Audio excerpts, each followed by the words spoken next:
आजची मुलं या पद्धतीने तो विचार करतात आणि आमचे अरुण म्हात्रे तर म्हणाले आजची मुलं काय उत्तरं देतील सांगता येत नाही. एक मुलगा वडील घरी आल्यानंतर जोरजोरात हसायला लागला. तर वडील म्हणाले अरे आज काय शाळेत विनोद वगैरे झाले का? तो म्हणाला विनोद वगैरे काही नाही. आमच्या शिक्षकाने आज आम्हाला सांगितलं की संकटाला हसत सामोरं जावं. मुलं ही देवाघरची फुलं आहेत असं आपण म्हणतो, पण ती फुलं फुलत असताना आपली भूमिका ही आपलेपणाने देखभाल करणाऱ्या माणसाची आहे की रखवालदाराची आहे, हे आज आपण तपासून पाहण्याची वेळ आली असं म्हटलं तर काही वावगं ठरणार नाही. मुलांचा व पालकांचा संवाद कसा पाहिजे, मुलांना मानसिकदृष्ट्या सशक्त कसं बनवलं पाहिजे, याबद्दल छान असे उत्तम मार्गदर्शन आज प्राध्यापक मिलिंद जोशी सरांनी आज बालरंजनच्या केंद्रात केले. त्याचा हा भाग आपल्यासाठी. आपण सगळ्यांनी टाळ्या वाजवून आजचे आपले वक्ते मिलिंद जोशी यांचं स्वागत करूया.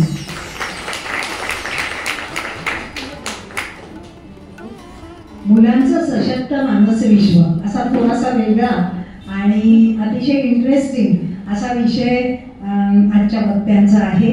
आणि वक्तृत्वाबद्दल तर ते परिचितच आहेत. बाकीची ओळख मंजू करून देईल तुम्हाला. मंजिरी पेठे आत्ता या महिन्याची इंचार्ज आहे, तर ती ओळख करून देईल. पण मनाचं सामर्थ्य आपण कोरोना काळात जास्त ओळखलं असं मला वाटतं. कारण ज्यांचं खरंच सशक्त मन होतं त्यांनी चांगला तग धरला आणि नाही त्यांनी खूपच म्हणजे त्यांची परिस्थिती बिकट झाली होती. म्हणजे केवळ घाबरून जाऊन सुद्धा अनेकांचा मृत्यू झाला आणि आपण हॉस्पिटलमध्ये आहोत आणि आपले नातेवाईक कोणी जवळ नाही याचा सुद्धा खूप मोठा धक्का त्यांना बसला होता. तर मन सशक्त असणं आणि ह्याचं खूप महत्त्व आहे. आता मी काही प्रास्ताविकात वेळ घालवणार नाहीये. आपण सगळे मिळून मनाची प्रार्थना म्हणू आणि मग कार्यक्रमाला सुरुवात करूया. मी एक एक ओळ सांगते, तुम्ही माझ्या मागणं म्हणा. आपुले हे मन, आपुले हे मन, आपुली देवता, आपुली देवता, दीप होतेवता, दीप होतेवता, अंधारात, अंधारात, आपुले हे मन, आपुले हे मन, आनंदाचा कंद, आनंदाचा कंद, मनात गोविंद, मनात गोविंद, वास करी, वास करी, मनातच विष, मनातच विष, मनात अमृत, मनात अमृत, ज्याचे शुद्ध चित्त, ज्याचे शुद्ध चित्त, तोची सुखी, तोची सुखी, पावित्र्याची गंगा, पावित्र्याची गंगा, मनातची वाहे, मनातची वाहे, मोक्ष ही तो आहे, मोक्ष ही तो आहे, मनातची, मनातची, मनाचीच पूजा, मनाचीच पूजा, मन ही साधना, मन ही साधना, मन आराधना, मन आराधना, ईश्वराची, ईश्वराची, ईश्वराची, ईश्वराची. अशी मनाची प्रार्थना ही आम्ही सर मुलांना शिकवतो. आत्ता काही त्याचे सगळे शब्द वगैरे कळत नाही, पण मोठे शब्द कळतात, अर्थ कळत नाही, पण मोठं झाल्यावर त्याचा अर्थही त्यांना कळेल. तर आता आम्ही या गटांना सगळ्या मनाची प्रार्थना शिकवत असतो आणि त्यानिमित्ताने मनाचं महत्त्व अधोरेखित करत असतो. आता मंजिरी पेठेंना विनंती करते की त्यांनी आजच्या पाहुण्यांची ओळख करून द्यावी. नमस्कार. माननीय प्राध्यापक मिलिंद जोशी सर, माननीय माधुरीताई, माननीय पालक मित्र मैत्रिणींनो, आजच्या सुजाण पालक मंडळात आपले मनापासून स्वागत करते. प्राध्यापक मिलिंद जोशी सर 118 वर्षांचा इतिहास असलेली महाराष्ट्र साहित्य परिषद ही पुण्यातील ख्यातनाम संस्था. मिलिंद जोशी हे या संस्थेच्या इतिहासातले सर्वात तरुण कार्याध्यक्ष आहेत. सिव्हिल इंजिनिअरिंगचे प्राध्यापक असणारे मिलिंद जोशी हे ललित लेखन, कथा, व्यक्तिचित्रे, तत्वचिंतनपर लेख, चरित्रे, आत्मपर लेखन असे विविध विषय सहज हाताळत असतात. त्यांनी सकाळ, लोकमत, महाराष्ट्र टाइम्स, पुढारी, सामना, नवाकाळ अशा सर्व वृत्तपत्रातून स्तंभलेखन केले असून त्यांची 21 पुस्तके प्रसिद्ध झाली आहेत. अंतर्नाद या दर्जेदार मासिकात त्यांनी विक्रमी 4.5 वर्षे पुस्तक समीक्षणाचे सदर लिहिले आहे. आकाशवाणी तसेच दूरदर्शन अशा दोन्ही माध्यमातून ते आपल्याला भेटत असतात. प्राचार्य शिवाजीराव भोसले यांचे चरित्रही त्यांनी लिहिले आहे. पुण्यातील वसंत व्याख्यानमाला तसेच महाराष्ट्राच्या कानाकोपऱ्याच्या ठिकाणी त्यांची शेकडो व्याख्यानं झाली आहेत. गदिमा चैत्रबंद पुरस्कार, आचार्य अत्रे साहित्य पुरस्कार, यशवंतराव चव्हाण साहित्य पुरस्कार, पुणे फेस्टिवल अवॉर्ड, अनंत काणेकर पुरस्कार असे अनेक सन्मान त्यांना मिळालेले आहेत. यावर आपण जोरदार टाळ्या वाजवूया. यावर्षी 27 फेब्रुवारी 2023 रोजी महाराष्ट्र साहित्य परिषदेला 2 लाख रुपये व स्मृतिचिन्ह असा मराठी भाषा अभ्यासक पुरस्कार 2022 हा प्रदान करण्यात आला. तो मिळवण्यामागे मिलिंद जोशी यांचे लक्षणीय योगदान होते. महाराष्ट्रातल्या औदुंबर आचार्य अत्रे यासह 10हून अधिक साहित्य संमेलनाचे अध्यक्षपद त्यांनी भूषवले आहे. Youngest president of the oldest institute असणारे प्राध्यापक मिलिंद जोशी हे आपल्याला प्रमुख पाहुणे म्हणून आज लाभले. खरोखर आम्हाला खूप आनंद झाला सर आपण इथे आला. आपला आजचा विषय आहे मुलांचं सशक्त मानस विश्व. मी सरांना विनंती करते की आपण आपलं व्याख्यान सुरू करू. आदरणीय माधुरीताई, शेजवलकर काकू आणि या ठिकाणी उपस्थित बंधू आणि भगिनी, आता मला माधुरीताईने असं विचारलं की तुम्ही बसून बोलणार का? प्राध्यापक जर बसले तर वर्ग बसतो, अनुभव आहे. त्यामुळे प्राध्यापकांनी उभं राहून बोललं पाहिजे की माझी, कारण काय उभं राहण्याचे अनेक फायदे आहेत. शेवटच्या पातावरचा विद्यार्थी काय करतो हे कळतं आणि त्यामुळे आपला तास अधिक नेटकेपणाने घेत आहे. तुम्ही मंडळी खरोखरीच भाग्यवान आहात की तुम्हाला माधुरी सहस्त्रबुद्धे यांच्यासारख्या चेअरमन आणि लोकप्रतिनिधी मिळालेले. म्हणजे इतकी समाजवाद असणारी लोकप्रतिनिधी हे फार दुर्मिळ आहे. आणि मी या सोसायटीमध्ये किंवा या व्यासपीठावरती अनेकदा व्याख्यानांसाठी आलेलो आहे आणि शेजवलकर कुटुंबीय या परिसरातले हे तर माझा अगदी घरचीच मंडळी असल्यासारखी आहे. त्याच्यामुळे मी इथे अनेकदा व्याख्यानासाठी आलो, पण यावेळी व्याख्यानासाठी येताना मला अतिशय आनंद होतो. आणि मुलांचं सशक्त मानस विश्व या विषयावर जाणून घेण्यासाठी अधिक माता उपस्थित आहेत याचा मला अधिक आनंद होतो. अर्थात ते घरी जाऊन पितांना सांगतील याची मला खात्री आहे. आणि पित्यांनाही असं वाटलं असेल की नाहीतरी आपल्याला मातांचंच ऐकावं लागतं, त्यामुळे आपण जाण्यापेक्षा त्या ऐकतील आणि आपल्याला हा सुद्धा हेतू त्यामागे असण्याची शक्यता नाकारता येते. मुलं ही देवाघरची फुलं आहेत असं आपण म्हणतो, पण ती फुलं फुलत असताना आपली भूमिका ही आपलेपणाने देखभाल करणाऱ्या माणसाची आहे की रखवालदाराची आहे हे आज आपण तपासून पाहण्याची खरं वेळ आली असं म्हटलं तर काही वावगं ठरणार नाही. म्हणजे ज्या काळामध्ये आपण सगळी मंडळी लहान होतो तो काळ खूप वेगळा होता. म्हणजे आपलं मोठे होणं हे आपल्या आई वडिलांच्या वाट्याला फारसं येत नव्हतं. त्याचं कारण घरामध्ये अनेक मंडळी होती. आजी होती, आजोबा होते, आत्या आणि मावशींच्या वाट्याला आपण येत होतो. आणि गेल्या 15-20 वर्षामध्ये इतकं स्थित्यंतर झालेलं की घरामध्ये एकच मूल आणि तो सतत ठिपका दिसतोय. याला आता इंजिनियर करू की डॉक्टर करू, त्याला तबल्याच्या क्लासला घालू की गिटारच्या क्लासला घालू आणि त्याच्या अभ्यासाचं काय करू, असे सगळे असंख्य प्रश्न पालकांना पडले. आणि त्यामुळं हे जे काही सामाजिक स्थित्यंतर गेल्या काही वर्षामध्ये झालेलं आहे त्याचा परिणाम मुलांच्या संगोपनावरती होताना सुद्धा आपल्याला दिसतो.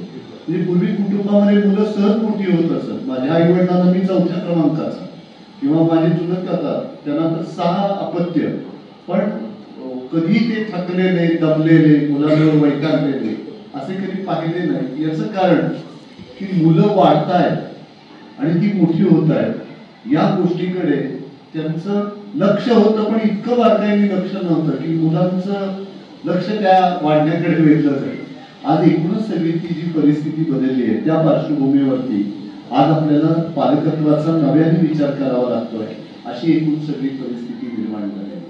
आणि आजची मुलं सुद्धा किती हुशार आहेत, म्हणजे त्यांच्या प्रश्नांना काय उत्तरं द्यायची हा आपल्या मनामध्ये एक प्रश्न निर्माण होतो. म्हणजे मला आठवत आहे आमच्या लहानपणी घरात रेडिओ आणला आणि तो मोठा लांब आडवा रेडिओ, तर आम्ही मुलं कितीतरी दिवस नुसते बघत होतो की याला आता हात कसा लावायचा, आणि लावला तर पहिला फटका वडिलांकडून आणि दुसरा आईकडून मिळेल, आणि तो बिघडला तर काय करायचं हा एक मोठा प्रश्न मनामध्ये. पण आजची मुलं जर तुम्ही बघितली तर प्रथम तीच तुम्हाला सांगतात की या कंपनीचा मोबाईल घ्यायचा आहे, या कंपनीची गाडी घ्यायची आहे, या कंपनीचा रिमोट पाहिजे, या कंपनीचा टीव्ही पाहिजे, या कंपनीचा कॉम्प्युटर पाहिजे. ही मुलं इतकी आज ज्याला आपण बुद्धिमान म्हणू अशी बुद्धिमान आहे, आणि या बुद्धिमान पिढीचं भावनिक भरण पोषण कसं करायचं हा आपल्या सगळ्यांच्या समोरचा एक मोठा प्रश्न आहे.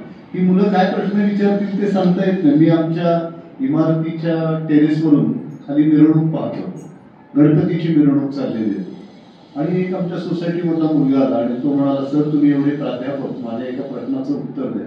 मी म्हटलं काय, गणपतीला पाण्यातच काय विसर्जित करतात. आता मुलगा अगदी छोटा होता आणि मी म्हटलं याला काय काही उत्तर दिलं तरी चालेल, आणि नाहीतरी मुलांनी म्हटलेलंच आहे जे अत्यंत चुकीची माहिती अत्यंत आत्मविश्वासाने सांगतात व्याख्येला जागण्यासाठी तरी आपण उत्तर देणार. म्हणून मी त्याला म्हटलं अरे गणपती पाण्यामध्ये विसर्जित करतात कारण गणपती पाण्यामध्ये राहतो. त्यावरती तो मुलगा म्हणाला म्हणजे गणपती आईवडिलापासून वेगळा राहतो की काय, त्याचे आईवडील तर कैलासावरती राहतात. म्हणजे हा प्रश्न आमच्या मनामध्ये कधी आलेला नव्हता, तो आजच्या मुलांच्या मनामध्ये. माझी बापची आता ती अमेरिकेमध्ये असते, ती शाळेमध्ये असताना मी पुण्यामध्ये MPSCचा अभ्यास करत होतो, तर तिला शिक्षकांनी वर्गामध्ये प्रश्न विचारला पृथ्वीचं वजन किती. तिने लगेच मला फोन केला की मामा पृथ्वीचं वजन किती. मी लगेच सांगितलं की पृथ्वीचं वजन इतकं आहे. मग तिने ते शिक्षकांना सांगितलं, शिक्षक म्हणाले बरोबर आहे. मग तिने पुन्हा शिक्षकांना प्रश्न विचारला की पृथ्वीचं वजन एवढं हे मान्य आहे, पण यामध्ये माणसांचं वजन पकडलेलं आहे. आपल्या मनामध्ये हा प्रश्न कधी आलेला नाही, आणि या मुलांना गोष्टी कुठल्या सांगायच्या तो सुद्धा मोठा प्रश्न आहे. त्या आपल्या मनामध्ये कधीही असा विचार आला नाही की त्या अमुक एका साधूच्या शापाने राजपुत्राचा पोपट कसा झाला, कावळा कसा झाला, याचा आपण कधी विचार केला नाही. पण आजची मुलं ही अशी चौकस आहेत आणि त्यांच्या प्रश्नाला आपण वाटेल ती उत्तर देऊ शकत नाही. माझ्या मुलीला मी ती कावळा आणि चिमणीची गोष्ट सांगत होतो की कावळ्याने दगड टाकली, पाणी प्यायचं होतं, तहान खूप लागली होती आणि पाणी पिण्यासाठी त्यांनी दगड आणून टाकली, पाणी वर आलं आणि कावळ्याने ते पिलं. माझी मुलगी म्हणाली वेळाच आहे बाबा काऊ, स्ट्रॉंग नाही का पाणी प्यायचं. बरोबर आहे, तिचं उत्तर जर आपण मनामध्ये त्याचा विचार केला तर अगदी ते बरोबर उत्तर. पण मी तिला म्हणालो खरं आहे बाई, विज्ञान युगातली तू ग ताई, पण माझ्या कथेतला भाऊक स्पर्श तुला ग कसा कळायचा. थरथरणाऱ्या माझ्या आजीचा हात, कडक पोचलेला तिचा जरी पदर, भात मेतकुटात आणि नातवात गुंतलेलं तिचं मन, कळायला बाईयो भाग्य लागतं ग. माझा काऊ दगड मारून पाणी पेईल, तुझा काऊ स्ट्रॉंग पाणी पेईल, पण जगण्याचं पाणी माझ्याच काऊला समजेल, आणि तुझा काऊ मात्र पाणी दिसताच पदोपदी स्ट्रॉच मागणी करेल. म्हणजे ही एक कविताच तयार झाली त्या मुलीचं हे सगळं ऐकल्यानं. त्यामुळे ही मुलं काय प्रश्न विचारतील सांगता येते. माझ्या आयुर्वेदिक डॉक्टर असणाऱ्या एका मित्राकडे मी बसलो होतो, तर मग एक मुलगी आली आणि म्हणाली काका तुम्ही एवढे डॉक्टर माझ्या साध्या प्रश्नाचं उत्तर देतो. तुमच्या दवाखान्याच्या बाहेर जी लाल रंगाची फुली मारलेली असते तिचा अर्थ काय. मित्रही माझ्यासारखा सहज बोलणारा असल्यामुळे तो म्हणाला सोपं आहे, ते रेड क्रॉसने आम्हाला सांगितलेलं आहे अशा प्रकारचं, किंवा आमच्या व्यावसायिक वैद्यकीय व्यवसाय जे जे करतात ती सगळी मंडळी बाहेर लाल रंगाची फुली असते की दवाखाना ते ओळखायला यावं. तर ती मुलगी म्हणाली काका हे चुकीचं आहे, ती आडवी आणि उभी रेख, आडवी रेख म्हणजे पेशंट झोपलेला असतो आणि उभी रेख म्हणजे तुम्ही उभारून तपासत असतो. म्हणजे आपण या पद्धतीने कधी विचार केलेला नव्हता. तर आजची मुलं या पद्धतीने तो विचार करतात, आणि आमचे अरुण म्हात्रे तर म्हणाले आजची मुलं काय उत्तरं देतील सांगता येत नाही. एक मुलगा वडील घरी आल्यानंतर जोरजोरात हसायला लागला, तर मग वडील म्हणाले अरे आज काय शाळेत विनोद वगैरे झाले का. तो म्हणाला विनोद वगैरे काही नाही, आमच्या शिक्षकाने आज आम्हाला सांगितलं की संकटाला हसत सामोरं जावं.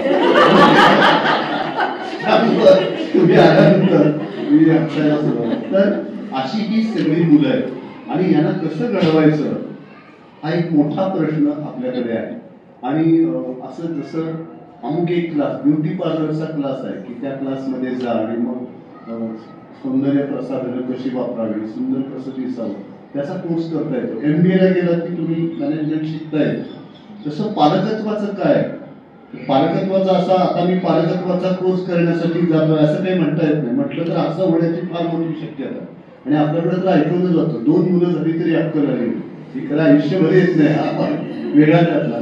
पण या सगळ्या परिस्थितीमध्ये पालक म्हणून आपल्या समोर अनेक पेच असतात.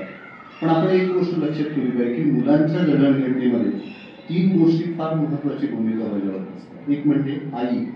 Mother is the best university in the world असं म्हटलं. आई हे जगातलं सर्वोत्तम विद्यापीठ आहे आणि या विद्यापीठाच्या सहवासामध्ये मुलांची सगळी जडणघडण होत असते. त्यामुळं तिच्या भात मेलकुटाच्या घासापासून तिच्या बडबडगीतापर्यंत आणि मुलांना करमत नसताना आई हातामध्ये रिमोट देऊन कार्टून बघायला लावते की हातात गोष्टीचं पुस्तक घेऊन मुलांना गोष्टी सांगते. यावरती मुलांच्या सगळ्या मनोरंजनाच्या संकल्पना करत असतात. त्यामुळं वयाच्या 9व्या वर्षापर्यंत मुलांच्या मनाच्या कोऱ्या पाटीवर जे छापलं जातं ते आयुष्यभर पुसता येत नाही आणि त्यामुळे हा 9 वर्षाचा जो कालखंड आहे तो खूप महत्वाचा आहे. आणि त्यामुळे मुलांचं सशक्त मानस विश्व जर आपल्याला घडवायचं असेल तर या कालखंडामध्ये पालकांनी खूप जबाबदारीने वागणं गरजेचं आहे असं मला वाटतं. त्यातली पहिली महत्वाची गोष्ट अशी की एक सकारात्मक दृष्टिकोन लहानपणापासून या मुलांच्या मनामध्ये आपण निर्माण केला पाहिजे. मला आठवत आहे मी लहान असताना माझ्या आजीने जर मला एखादी गोष्ट संध्याकाळी आणायला सांगितली आणि मी जर नाही म्हणालो तर ती म्हणायची की संध्याकाळी घरात नाही म्हणू नये, वास्तू तथास्तू म्हणत असते. अर्थात तो अंधश्रद्धेचा भाग आपण दूर सोडूया.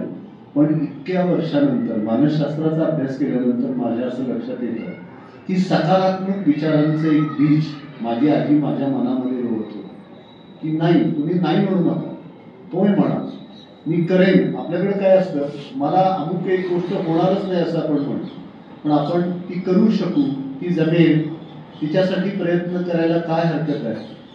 अशा प्रकारचा एक विचार करण्याची शक्ती लहानपणापासून जर आपण मुलांच्या मनामध्ये निर्माण करू शकलो तर ती एक गोष्ट खूप महत्वाची आहे असं मला वाटतं. हे आम्ही व्यवस्थापनाच्या विद्यार्थ्यांना एक गोष्ट नेहमी सांगतो की आशा आणि निशा या 2 मुली शाळेतून रडत घरी आल्या. आता दोघींनाही बाईंनी गॅदरिंगमध्ये सिलेक्ट केलेलं नव्हतं आणि मग जी आशा होती तिच्या आईने सांगितलं की अगं बाई अशाच असतात, त्या पार्शलिटी करतात, त्यांना जी मुलं आवडतात त्यांनाच त्या संधी देतात. म्हणजे मुलीचं नाव आशा पण तिच्या मनामध्ये निराशा केली. या उलट जी निशा नावाची मुलगी होती तिच्या आईने सांगितलं की तुला यावेळेला त्यांनी स्नेहसंमेलनामध्ये घेतलं नाही, याचं कारण तुझी तितकी तयारी झालेली नसेल, पण तू पुढच्या वेळेला चांगली तयारी करून जा, तुझी निवड होईल. पण यावेळेला जरी तू सहभागी झालेली नसशील तरी सुद्धा तू स्नेहसंमेलनाला गेलं पाहिजे आणि इतर मुलांना प्रोत्साहन दिलं पाहिजे, जेणेकरून तू जेव्हा स्टेजवर असतील तेव्हा पुढच्या वेळी ती मुलं तुला टाळ्या वाजून प्रोत्साहन देतील. आपण त्या प्रश्नाकडे कसं पाहतो या गोष्टीला खूप महत्व आहे आणि त्यामुळं ही सकारात्मकता प्रथम आई वडिलांच्या मनामध्ये असली पाहिजे आणि तो जीवनविषयक दृष्टिकोन आपण पालक म्हणून आपल्यामध्ये निर्माण केला पाहिजे. आमचे वसंतराव कानेटकर मराठीतले मोठे नाटककार, त्यांचं एक नाटक आहे एकच कारण. त्या नाटकातला तो तरुण वारंवार विचारतो की मला एक तरी कारण सांगा की ज्यामुळं मी या देशामध्ये राहावं. सत्तेशिवाय पद, पैशाशिवाय मान आणि शिफारसीखेरीज नोकरी मिळणारच नसेल तर या देशामध्ये राहून उपयोग काय. मला असं वाटतं की त्या मुलाचा प्रश्न हा चिंतन करायला लावणारा असला तरी निराश करायला लावणारा मुळीच नाही. आपण आपल्या मुलांना बजावलं पाहिजे की इथे काटे आहेत तसे गुलाबही आहेत, कपाळावरच्या आठ्या आहेत तशा गालावरच्या कळ्या सुद्धा आहेत, नुसत्या अंधाराच्याच पारंब्या नाही, त्यातून येणारी प्रकाशाची कवरसे सुद्धा आहे. आणि त्यामुळं प्रथम आपली मानसिकता ही आपण अशा पद्धतीने घडवली पाहिजे. म्हणजे आपल्या संत साहित्यामध्ये तर एक फार मोठं संचित सकारात्मक विचारांचं आपल्याकडे आहे की त्यामुळे तुकाराम महाराजांचं आयुष्य पहा, उन्हापुण्यात 43 वर्षाच्या आयुष्यामध्ये किती स्थित्यंतर घडली. दुष्काळ पडला, व्यापार बुडाला, पत्नी आणि मुलाचा करुण अंत झाला. पण आणि क्षणभर तुकाराम महाराजांना सुद्धा असं वाटलं की नको हे जीवन, लज्जा वाटे जीवा त्रासलो या दुःखे व्यवसाय देखत तुटी येतात. पण तेच तुकाराम महाराज पुन्हा संकटावरती स्वार होतात आणि म्हणतात बरे झाले देवा निघाले दिवाळे. बरी या दुष्काळी पीडा केली, अनुतापे तुझी राहिली चिंतन, झाला बमन हा संसार. त्यामुळे ही सकारात्मकता आपल्या संत साहित्यातून आलेली. ज्ञानेश्वर महाराजांना किती अपमान, किती उपेक्षा, किती मानभंग, पण त्याचा साधा उल्लेखही त्यांना कुठे दिसत नाही. आणि आयुष्यामध्ये सकारात्मक गोष्टी ज्या असतात त्या किती अत्युच्च दर्जाचं काम घडवतात. आपले गदी माडगूळकर, ज्यांना आपण महाराष्ट्राचे वाल्मिकी असं म्हणतो, ते गदिमा जन्माला आल्यानंतर हे बाळ कितीतरी वेळ रडलंच नाही. त्यामुळे ते मृत असं समजून पुढची सगळी तयारी सुरू झाली. घरातल्या आयाबायाने हलकल्लोळ केला, पांढरं कापड आणण्यात आलं, शेतात खड्डा खणण्यात आला. पण त्या घरामध्ये एक अशिक्षित सुरी नव्हती. तिला काय वाटलं कोणास ठाऊक, ती गेली. चुलीमध्ये फुललेला एक निखारा होता, तो तिने एका चिमट्यामध्ये पकडला, आणून बाळाच्या बेंबीवरती धरला. बाळ रडलं. त्या अशिक्षित सुरीनेनं जर ही चूक केली नसती तर महाराष्ट्र वाल्मिकी गदी माडगूळकर महाराष्ट्राला दिसले नसते. ही सकारात्मकता आहे. तर या सकारात्मक विचारांची पेरणी आपण आपल्या मुलांच्या मनामध्ये कशी करू याचा आपण निश्चितपणाने विचार केला पाहिजे. आणि त्यामुळं शेवटी आयुष्यामध्ये आजकाल काय झालंय की आई वडिलांना असं वाटतं की आपल्या अपूर्ण स्वप्नांची पूर्तता आपल्या मुलांनी करावी. त्यामध्ये काही नाही. आई वडिलांच्या दोघांच्या मार्कांची बेरीज सुद्धा 90% होत नाही, पण त्यांना मुलांनी 95% गुण मिळवायचं असं वाटतं. त्यात गैर काही नाही. पण त्या अपेक्षा ठेवत असताना आपल्या मुलाचा नेमका स्वभाव काय आहे त्याचा सुद्धा विचार केला पाहिजे. आज काय झालंय की मगाशी मी जे सांगितले की आपण आपल्या मुलांना अक्षरशः रेसचे घोडे बनवले आणि आपण त्यांना आपल्याच अपेक्षांच्या कैदेमध्ये बंदिस्त करून टाकलं आणि त्यामुळं त्यांचं व्यक्तिमत्व फुलताना दिसत नाही. अशी एकूण परिस्थिती आज आपल्याला दिसते. आपण पहा की या जगात प्रत्येक माणूस एका वेगळ्या कामासाठी घडवलेला आहे. म्हणजे आपण बागेमध्ये जा, किती वेगवेगळ्या प्रकारची फुलं आहेत. तिथे जाई आहे, जुई आहे, मोगरा आहे, झेंडू आहे. प्रत्येकाचा रंग, वास, आकार वेगळा आहे. आपण भाजी मंडईमध्ये जातो, किती प्रकारच्या भाज्या आहेत. म्हणजे कांदे आहेत, बटाटे आहेत, पालेभाज्या आहेत, फळभाज्या आहेत. प्रत्येकाचा रंग, रूप, आकार, चव सगळं वेगळं, तरी त्यांना भाजी म्हणून जोडणार एक सूत्र. तसं माणूस, प्रत्येक मूल हे वेगळं आहे. त्यामुळे त्यांची तुलना आपण करता कामा नये. या जगातला प्रत्येक माणूस वेगळ्या कामासाठी घडवलेला आहे आणि त्यामुळं आपण एका छापाची माणसं निर्माण करणं हा खरं सामाजिक प्रमाद आहे असं म्हटलं पाहिजे. कारण आपण त्या व्यक्तिमत्वाला फुलूच देत नाही.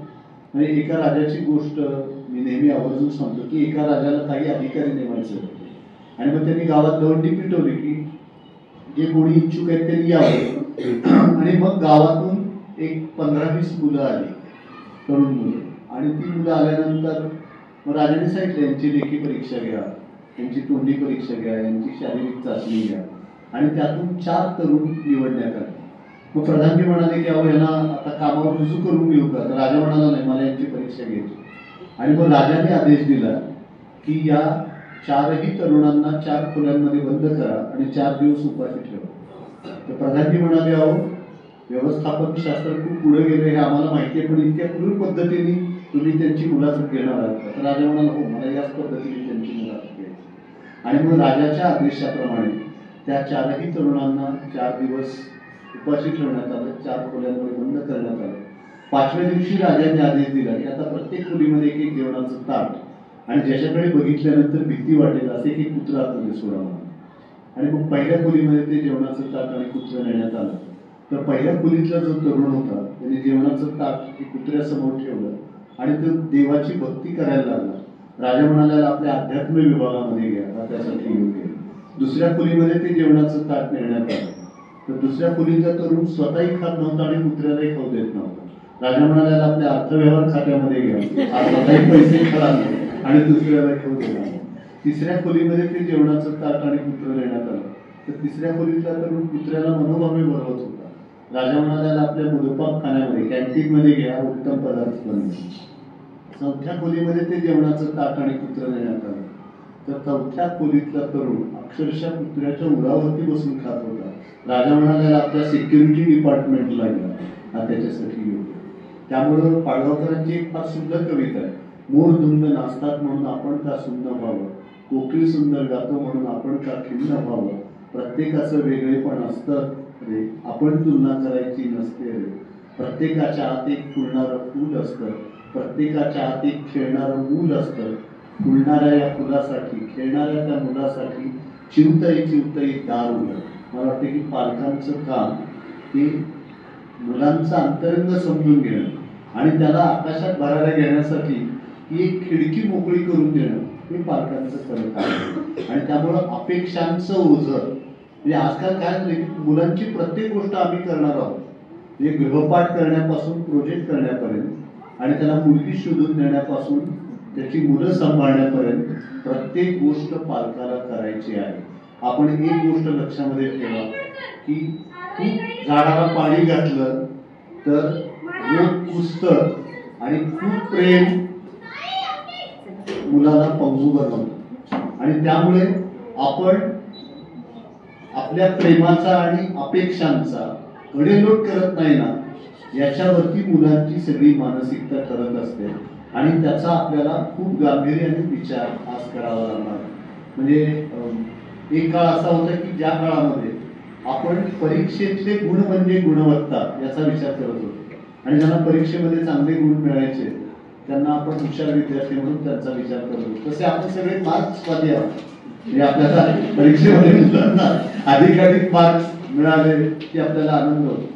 तर पुढे मानसशास्त्रज्ञांना असं जाणवलं की काही लोकांना परीक्षेमध्ये चांगले गुण मिळतात पण जीवनाच्या परीक्षेमध्ये अशी माणसं अपयशी होताना दिसतात. आणि मग त्यांच्या मनामध्ये विचार आला की इमोशनल इंटेलिजन्स ही भावनिक बुद्धिमत्ता ही सुद्धा उत्तम असली पाहिजे तर या मुलांना भविष्यामध्ये वाटचाल करता येईल. आणि मग पुढे मानसशास्त्रज्ञांना असं वाटतं की नुसत्या भावनिक बुद्धिमत्तेचा विचार करून चालणार नाही. तुमचं स्पिरिच्युअल इंटेलिजन्स आत्मबळ किती आहे खऱ्या प्रसंगाला सामोरं जात असताना ते सुद्धा तितकंच महत्वाचं आहे. आणि आजकाल तर सगळे मानसशास्त्रज्ञ सांगतात की या सगळ्या बुद्धिमत्तेपेक्षा नैराश्यावर मात करण्याची शक्ती हे सगळ्यात मोठं सामर्थ्य आपण आपल्या मुलांच्या मध्ये निर्माण केलं जाईल. आपल्याकडे माधुरीची एक दुर्दैवाची गोष्ट अशी की शाळेपासून आम्ही सगळीकडे शिकवतो सोपे प्रश्न प्रथम सोडवा. आपण अवघड प्रश्नांपासून कायम दूर पळत आलेलो आहोत. मला नेहमी असं वाटतं की मुलांना अवघड प्रश्नांना आपण भिडायला शिकवलं पाहिजे. कारण जगण्याच्या लढाईमध्ये शेवटी परीक्षेमध्ये मिळणारे गुण तुम्हाला एका विशिष्ट पदवीपर्यंत घेऊन जातील पण जगण्याची जी लढाई आहे त्या लढाईमध्ये जर तुम्हाला यशस्वी व्हायचं असेल तर या अवघड प्रश्नांना भिडण्यासाठीची मानसिकता आपल्याला निश्चितपणे सगळ्यांच्या मनामध्ये निर्माण करावी लागेल आणि विशेषतः मुलांच्या मनामध्ये. त्यामुळे डॉक्टर APJ अब्दुल कलाम असं म्हणत असत की वर्गामध्ये असणारी मुलं आणि बागेमध्ये असणारी फुलं हीच आज केवळ आशेचा किरण आहे.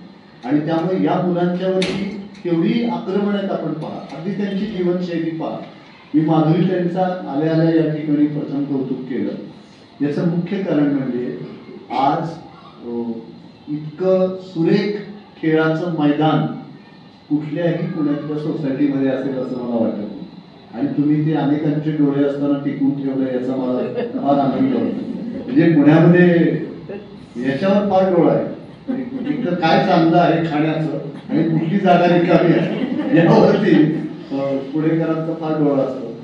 तर खेळाचं मैदान आज आपण मुलांची जीवनशैली जर पाहिली विशेषतः शहरी जीवनात आपण पहा की मुलांना शाळेमध्ये जायला 1 तास, शाळेतून घरी यायला 1 तास, शाळेतले 6 तास, पुन्हा आईच्या आवडीचा 1 तास क्लास, बापाच्या आवडीचा 1 क्लास, बाईंनी दिलेला 12 गृहपाठ, या सगळ्या त्याच्या जीवनशैलीमध्ये वाचन आणि खेळ याला कुठलंही स्थान नाही.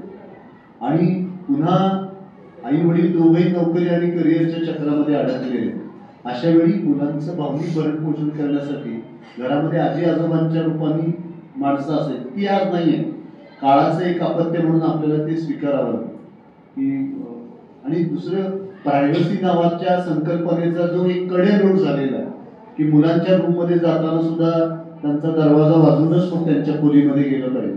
मुलं मोठी असतील तर ठीक पण अगदी 1ली-2रीतल्या मुलाच्या खोलीत जाताना सुद्धा दरवाजा वाजून जावा लागत असेल तर आपण पालक म्हणून याचा खरं गांभीर्याने विचार करण्याची वेळ आलेली. आणि त्यामुळं काय झालंय मी आणि माझं याच्या पलीकडे विचार करण्याची मानसिकता मुलांच्या मध्ये नाही. आणि त्यामुळं काय होतं की दुःख काय असतं की मला बेसिनच्या नळापर्यंत पोहोचता येत नाही, त्याचं सुद्धा मुलांना दुःख होतं. खरं हे दुःख होण्याचं काही कारण नाही आहे. उंची कमी आहे तुझी, वाढणार आहे कधीतरी, तुला तो नळ सोडता येणार आहे, हात धुता येणार आहे. तर केवळ स्वतः भोवतीचाच विचार करण्याचा जो एक विचार सतत त्याच्या मनामध्ये येतो आणि त्यातून जी एक मानसिकता निर्माण होते, तर ती जास्त भयावह आहे. आणि त्यामुळं या मुलांना आपल्या बरोबर कसं सतत राहता येईल. आणि दुर्दैवाची गोष्ट अशी झाली की आई वडील दोघंही नोकरी, व्यवसाय, करिअर या चक्रामध्ये अडकलेले. आणि विशेषतः IT क्षेत्रामधला जर आपण विचार केला तर कुणाची सकाळची शिफ्ट आहे, कुणाची संध्याकाळची शिफ्ट आहे. अनेकदा आई वडिलांची आणि मुलांची गाठ देखील पडत नाही. म्हणजे माझ्या एका मित्राच्या मुलाला मी एका डॉक्टरांच्याकडे घेऊन गेले, कारण तो बोलतच नव्हता आणि सगळ्या तपासण्या केल्या तर कशात काही दोष नाही. शेवटी डॉक्टरांनी विचारलं की हा बोलत का नाही. तर मग असं लक्षात आलं की त्याच्याशीच कुणी बोलत नाही. म्हणजे आईला बोलायला वेळ नाही, ती सकाळी लवकर जाते, त्यावेळेला हा झोपलेला असतो आणि हा परत येतो, त्यावेळेला हा झोपलेला असतो तेव्हा वडील घरी परत येतात. इतर वेळी तो पाळणाघरात असतो किंवा शाळेत असतो. पण असं बोलण्यातून आज आपल्या मुलांचा विकास, विशेषतः आपल्या भारतातल्या मुलांचा विचार जर आपण केला तर श्रवणातून आपली भाषा आणि साहित्याविषयी जी जाण आहे ही मुलांच्या मध्ये विकसित होत असते. त्यामुळे मुलांशी सतत बोललं पाहिजे. आपल्याकडे 2 कॅटेगरी आहेत. एक तर खूप बोलला तर हा चोंबड्यासारखा बोलत असतो असं म्हणणं, आणि काही बोलला नाही तर हा डिंब बसून असतो. म्हणजे दोन्ही बाजूनी पालक बोलत असतात. पण मुलांना काहीतरी जाणून घेण्याची इच्छा असते, कुतूहल आहे, त्यांच्या मनामध्ये जिज्ञासा आहे. आणि ही कुतूहल आणि जिज्ञासा विकसित होण्याचं हे सगळं वय या संबंध सृष्टीच्या विषयी त्यांना जाणून घ्यायचं.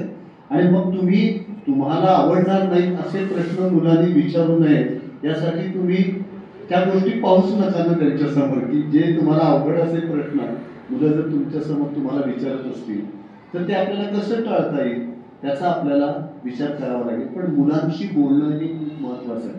आणि आज पालकांना काय वाटतं की चांगल्या शाळेमध्ये घातलं, चांगल्या क्लासेसमध्ये पाठवलं, आठवड्यातून एकदा पावभाजी ज्यूस सेंटरमध्ये नेलं, काय पिझ्झा बर्गर काय असेल तर एकदा आठवड्यातून सिनेमा दाखवला, आपली जबाबदारी संपली असं जर वाटत असेल तर तो पालकत्वाचा पराभव आहे असं मला वाटतं. ही भौतिक समृद्धी पालकांना वाटणं स्वाभाविक आहे, हे माझ्या वाट्याला आलं नाही, हे पुढच्या माझ्या पिढ्यांच्या वाट्याला यावं. पण तितकंच आपलं पालकत्व मर्यादित नाही. हे झालं भौतिक भरण पोषण, पण त्याचं भावनिक आणि बौद्धिक भरण पोषण हे सुद्धा तितकंच महत्वाचं आहे. आणि ते करण्यासाठी आपण त्याला जीवन अनुभव देणं खूप महत्वाचं आहे. म्हणून कधी त्याला पर्वतीवरती घेऊन जा, सिंहगडावरती घेऊन जा, इथल्या गोष्टी तुम्ही त्याला सांगा, उत्तम नाटकांना घेऊन जा, उत्तम काव्यवाचनाच्या कार्यक्रमांना घेऊन जा, व्याख्यानांना घेऊन जा, उत्तम सगळे मैदानी खेळ कसे चालतात ते दाखवा, उत्तम खाद्यपदार्थांच्या ठिकाणी घेऊन जा. काही मुलांच्या सगळ्या आवडीनिवडी जर आपण बघितल्या तर त्यांना पोषक तत्व असणारा एकही पदार्थ आवडत नाही, कारण आई वडिलांनीच ती सवय लावली की तुला खायचंय की हे खा. तर या सगळ्या गोष्टींचा आपल्याला विचार करावा लागेल. आणि त्यामुळं उगवैद्य हे इथे जी आपटे प्रशाला आहे त्या आपटे प्रशालेचे संस्थापक आणि आपटे प्रशाला ही जी शाळा आहे ती पूर्वी नापास मुलांची शाळा म्हणून ओळखली जात होती. आमच्या उगवैद्य सरांनीच ती स्थापन केली. आणि त्यावेळेस ते सगळे पुणेकर वैद्य सरांना म्हणायचे की सगळी नापास मुलं घेऊन तुम्ही काय करणार आहात.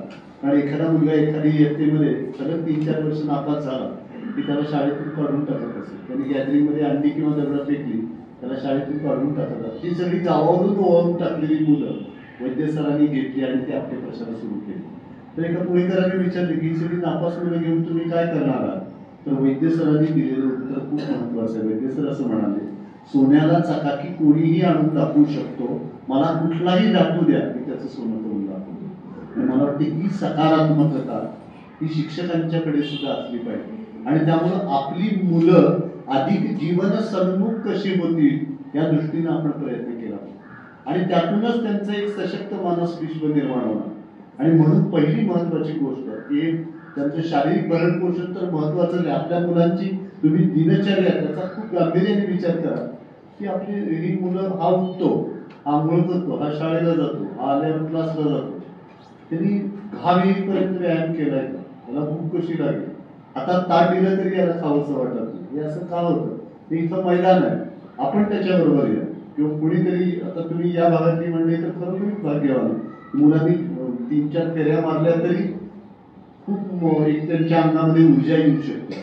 आणि एक गोष्ट आपण लक्षात ठेवली पाहिजे की आता आपण सगळे ज्या वयाच्या टप्प्यावरती आहेत, आपण डॉक्टरांच्याकडे गेलो की डॉक्टर आपल्याला 2 गोष्टी सांगतात, विशेषतः 40 ओलांडण्याला मंडळींना, की एक म्हणजे तुमचं आई वडिलांकडून तुम्हाला मिळालेलं शरीर, ज्याला आपण हेरिडिटरी असं म्हणतो, अनुवंशिक तुम्हाला काय मिळालं, आणि दुसरं तुम्ही जीवनशैलीने काय जपलेलं आहे. या 2 गोष्टी खूप महत्वाच्या आहेत. आणि त्यामुळे मुलांची जीवनशैली लहानपणापासून कशी आहे याचा आपण खूप गांभीर्याने विचार केला पाहिजे. त्याची झोप व्यवस्थित होती आहे की नाही, त्याचा व्यायाम व्यवस्थित होतोय की नाही, त्याच्यावरती या सगळ्या गोष्टींचा ताण तर येत नाही ना, आपल्या अपेक्षांच्या गोष्टींचा. आणि सगळ्यांनी सगळं शिकलं पाहिजे असं नाही, त्याची आवड त्यामध्ये निर्माण होईल आणि हळूहळू तुम्हाला ते सगळं उलगडेल. पण शिल्प घडवावं तसं मुलं घडवता येत नाही. आपल्याला मुलांना ते एखादं फुलपाखरू जसं घडतं, हळूच त्या सुरवंटाचं फुलपाखरू होतं, तसा मुलांचा विकास आपल्याला तर अपेक्षित आहे. शिल्प घडवण्यासारखी मुलं आपल्याला नको आहे. तर या सगळ्या बारीक गोष्टींच्या वरती आपल्याला लक्ष द्यावं लागेल. आणि त्यामुळे पहिलं शारीरिक भरण पोषण, त्याची जीवनशैली. दुसरी हे सगळं भावनिक भरण पोषण. हे भावनिक भरण पोषण कशातून होणार आहे तर एक म्हणजे माणसांचा सहवास आणि हे सगळं निसर्ग दर्शन, जीवनानुभव, त्यातून त्याचं सगळं मानसिक आणि भावनिक भरण पोषण होणार. आणि त्यामुळं मला वैद्य सरांनी एकदा प्रश्न विचारला की चिमणी चालताना कुठला पाय प्रथम टाकते. आपल्यापैकी बऱ्याच जणांना उत्तर देता येणार नाही, पण आपल्याला चिमणी म्हणजे एवढं शिकवलं, चिमणीला 2 पाय असतात, चिमणीला पंख असतात, चिमणी दाणा खाते दूर करून जाते. त्यामुळे चिमणी आपल्या मनातून कधी उडून जाते हे आपल्यालाही कळत नाही. पण चिमणीपासून शिकून घेई बाळा तू आनंद, रडणे कुठणे कधीच नाही, बनता संता छंद, वाटेवरती जिकडे तिकडे पडले सुंदर गाणे, कसे वेचुनी घ्यावे हे तीच खरोखर जाणे. मी या पद्धतीने जर चिमणी शिकवली तर मुलांना ती कधीही विसरता येणार नाही. आणि त्यामुळं मुलांच्या मनामध्ये एक आपल्याला भावना निर्माण करता आली पाहिजे की अभ्यास, करिअर या गोष्टी आहेतच, पण त्याबरोबर जीवन नावाची एक गोष्ट आहे, निसर्ग नावाची एक गोष्ट आहे, जगणं नावाची एक गोष्ट आहे. आणि या सगळ्या गोष्टींचा आपल्याला आनंद घ्यायचा आहे आणि आनंद घेऊन पुढं पुढं जायचं आहे. या प्रकारची मानसिकता जर आपण मुलांच्या मनामध्ये निर्माण करू शकलो तर ते पालक म्हणून आपलं खूप मोठी यश करेल असं मला वाटतं. आणि त्यामुळं आज आपण सगळ्या भौतिक गोष्टींच्या वरती जर एवढं लक्ष केंद्रित करतो तर या मुलांच्या मानसिक आणि भावनिक भरण पोषणासाठी आपण प्रयत्न केलेच पाहिजे. कारण त्याचं मन जर सशक्त झालं नाही तर तो जीवनाच्या लढाईमध्ये कसा टिकेल याचा विचार आपण वारंवार केला पाहिजे. म्हणजे किती अत्याधुनिक आणि उत्तम शस्त्र सैनिकांच्या हातामध्ये दिली, पण त्यांची मनच जर लढण्यासाठी तयार नसतील तर त्या शस्त्रांचा काही उपयोग होणार नाही. आपण नेहमी बोलताना असं म्हणतो, मी मनात आणलं तर काही करू शकेल. एवढी कसली ताकद आहे मनामध्ये. म्हणून तुकाराम महाराजांनी म्हटलंय, मन करारे प्रसन्न सर्व सिद्धीचे कारण. त्यामुळं अशा निराशेचा खेळ हा आपल्या मनामध्ये सुरू असतो, तसा मुलांच्याही मनामध्ये सुरू असतो. आणि या सगळ्या उभारणीच्या वयामध्ये हे सगळं आपल्याला जर जीवनदर्शन ज्याला आपण म्हणू ते जर आपल्या मुलांना घडवता आलं तर त्यांना या गोष्टींची ताण वाटणार नाही. अभ्यास हा अभ्यासाच्या जागी आहे, पण त्याखेरीज खूप मोठ्या खिडक्या आहेत ना, त्या थोड्या किलकिल्या करून आपण मुलांना दाखवल्या पाहिजे. आणि ती आज पालकांनी त्यासाठी प्रयत्न करणे ही फार गरजेची गोष्ट आहे. आणि ज्या गोष्टीसाठी म्हणजे ज्या गोष्टीपासून आपण मुलांना दूर ठेवण्याचा प्रयत्न केला ती कोरोनाच्या काळामध्ये आपल्याला मुलांच्या हातामध्ये द्यावी, ती म्हणजे मोबाईल. आणि आज सगळे मोबाईल, सगळे ॲप सगळी वापरण्यामध्ये मुलं इतकी तयार आहेत. आणि दुसरी एक गोष्ट, काही नसेल मोबाईल दे आणि तासन तास मुलं त्याच्यावर, या आरोग्यावरती परिणाम आहे, मनावरती परिणाम आहे. मी मध्यंतरी एका शाळेमध्ये प्रमुख पाहुणा म्हणून गेलो होतो, तर त्या शाळेतल्या बाईंनी सांगितलं की 8वी-9वीतल्या मुलांच्या समोर उभं राहणं कठीण झालंय. इतक्या प्रकारच्या कॉमेंट्स आणि ज्या पद्धतीने मुलं बोलतात, हे काय विदारक चित्र आपल्या समोर वाढवून ठेवलंय, याचा आपल्याला खूप गांभीर्याने विचार करावा लागेल. आणि मुलांचा स्क्रीन टाइम कसा कमी करता येईल याचा विचार केला पाहिजे. मी नेहमी असं म्हणतो की आई वडील पुस्तक वाचताना दिसले तरच मुलं पुस्तक वाचणार. आई वडील जर सतत मोबाईलमध्ये असतील तर मुलं मोबाईलमध्येच राहणार आहे. त्यामुळं आपण आपला स्क्रीन टाइम कमी करणे हा त्याच्यावरचा एक उत्तम उपाय आहे. आणि त्यामुळे अधिकाधिक आपल्याला मोबाईलपासून कसं दूर राखता येईल आणि मुलांना दूर ठेवता येईल त्याचा आपल्याला निश्चितपणाने विचार करावा लागेल. आणि तंत्रज्ञानाचं महत्त्व कोणीही नाकारलेलं नाही. मी तर अजिबात नाकारत नाही, कारण मी तर एक सिव्हिल इंजिनियर आहे. पण मी तुम्हाला झालेले बदल सांगतो की ज्यावेळेला हे मोबाईल वेबसाईट वगैरे काही नव्हतं मेन, त्यावेळेला माझ्या इंजिनिअरिंगच्या मुलांचे निकाल आम्ही वाटून दिलेले असायचे प्राध्यापकांना. तुम्ही फर्स्ट इयर, तुम्ही सेकंड इयर, तुम्ही थर्ड इयरचे रिझल्ट मुलांच्या हातात द्यायचे. त्यायोगे प्रत्येक मुलगा आमच्याकडे यायचं. आम्हाला कळायचं की हा कुठल्या विषयामध्ये कमी आहे, नापास आहे. आणि पूर्वी शिक्षक सुद्धा खूप त्यांना सगळ्या वर्गातल्या सगळ्या मुलांची नावं पाठ असायची, त्याची आर्थिक परिस्थिती, त्याची कौटुंबिक परिस्थिती, सगळ्या गोष्टी माहीत असायच्या. आता या तंत्रज्ञानामुळे काय झालंय, पालकांचा व्हॉट्सअप ग्रुप, त्यांचा निकाल ईमेलवर, अमुक एक नोटीस वेबसाईटवर, म्हणजे कुणाचाही कुणाशी कसलाही संवाद नाही अशी एकूण सगळी परिस्थिती निर्माण झाली. आणि या पार्श्वभूमीवरती हे जे अंतर पडत चाललंय, शेवटी शिक्षण म्हणजे काय, हे हृदयचे ते हृदय गाठले असा एक महत्वाचा भाग, तर तो सगळा या तंत्रज्ञानाने आपल्यापासून दूर दिलेला आहे. त्यामुळं तंत्रज्ञान आपल्याला वापरायचंच आहे, पण तंत्रज्ञान वापरण्यासाठी आणि माणसं प्रेम करण्यासाठी आज आपण तंत्रज्ञानावर प्रेम करायला हवं आणि माणसांचा वापर करायला हवा, अशी सगळी एकूण परिस्थिती निर्माण झालेली आहे. आणि त्यामुळं या मुलांना मोबाईलपासून कसं दूर ठेवता येईल किंवा तंत्रज्ञानाचा सम्यक वापर, ज्याला आपण विवेक असं म्हणू, तो यांच्या मनामध्ये कसा निर्माण करता येईल, कारण तो लहानपणीचा संस्कार आहे. आज आपण जर बघितलं मुक्तांगण व्यसनमुक्ती केंद्रामध्ये, ज्यावेळेला हे मुक्तांगण व्यसनमुक्ती केंद्र सुरू झालं त्यावेळेला पु ल देशपांडे आणि बाबा आमटे या दोघांनी काय आशीर्वाद द्यावा मागणी काही आणि लवचटांना की हे ज्या दिवशी बंद पडेल त्या दिवशी आम्हाला जास्त आनंद होईल. आज परिस्थिती काय की तिथे सगळ्या वयोगटातली मुलं आहेत, VRS घेतलेली माणसं आहेत, महिलांची देखील संख्या आहे. आणि आपल्याला स्वतः संचालिका सांगू शकतील, त्या म्हणाल्या की आता तंत्रज्ञानाच्या आहारी गेलेल्या लोकांच्यासाठी एक वेगळा सेक्शन सुरू केलेला आहे. आणि त्यामुळं हे जे आक्रमण आहे तंत्रज्ञानाचं, त्यापासून आपल्या मुलांना कसं दूर ठेवता येईल, कारण त्या सगळ्याचा डोळ्यावरती परिणाम आहे. आणि ती जी काही दृश्य पाहिली जातात त्याचा परिणाम आहे.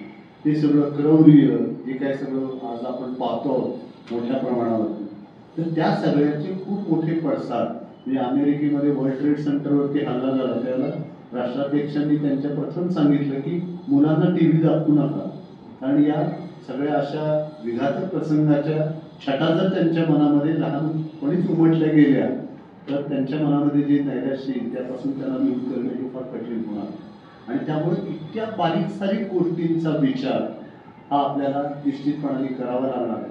आणि दुसरी महत्वाची गोष्ट अशी की मुलांचं सशक्त मानस विश्व जर घडवायचं असेल तर आपण मुलांची खंबीरपणे पाठराखण केली पाहिजे.